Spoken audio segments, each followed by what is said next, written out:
Chapitre 2. Un homme de la maison de Lévi avait pris pour femme une fille de Lévi. Cette femme devint enceinte et enfanta un fils. Elle vit qu'il était beau, et elle le cacha pendant 3 mois. Ne pouvant plus le cacher, elle prit une caisse de jonc, qu'elle enduisit de bitume et de poix, elle y mit l'enfant, et le déposa parmi les roseaux, sur le bord du fleuve.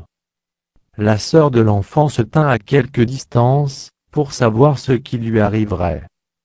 La fille de Pharaon descendit au fleuve pour se baigner, et ses compagnes se promenèrent le long du fleuve. Elle aperçut la caisse au milieu des roseaux, et elle envoya sa servante pour la prendre. Elle ouvrit, et vit l'enfant, c'était un petit garçon qui pleurait.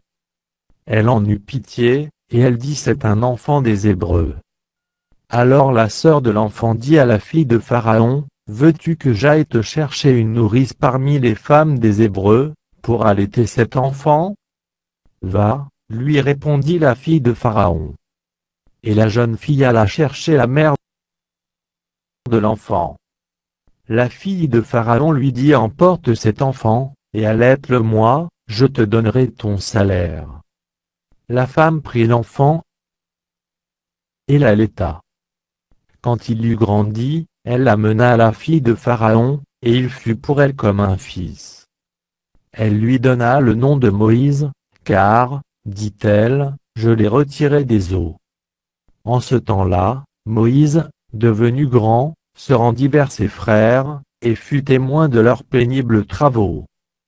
Il vit un Égyptien qui frappait un Hébreu d'entre ses frères. Il regarda de côté et d'autre, et, voyant qu'il n'y avait personne, il tua l'Égyptien, et le cacha dans le sable. Il sortit le jour suivant, et voici, 2 Hébreux se querellaient. Il dit à celui qui avait tort: pourquoi frappes-tu ton prochain?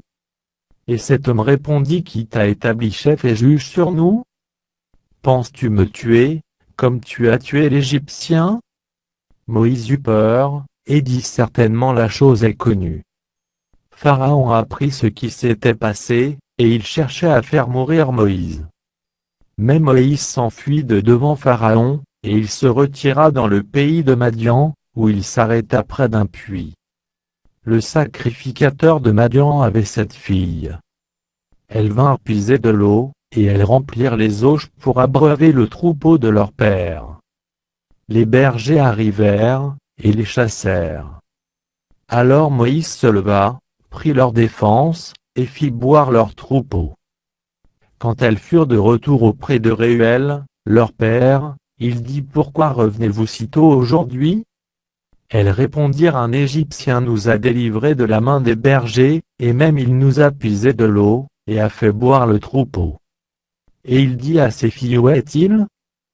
Pourquoi avez-vous laissé cet homme? Appelez-le, pour qu'il prenne quelque nourriture. Moïse se décida à demeurer chez cet homme, qui lui donna pour femme Séphora, sa fille. Elle enfanta un fils, qu'il appela du nom de Gershom, car, dit-il, j'habite un pays étranger.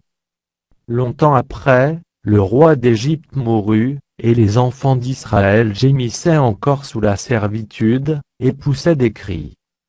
Ces cris, que leur arrachait la servitude, montèrent jusqu'à Dieu. Dieu entendit leurs gémissements, et se souvint de son alliance avec Abraham, Isaac et Jacob. Dieu regarda les enfants d'Israël, et il en eut compassion.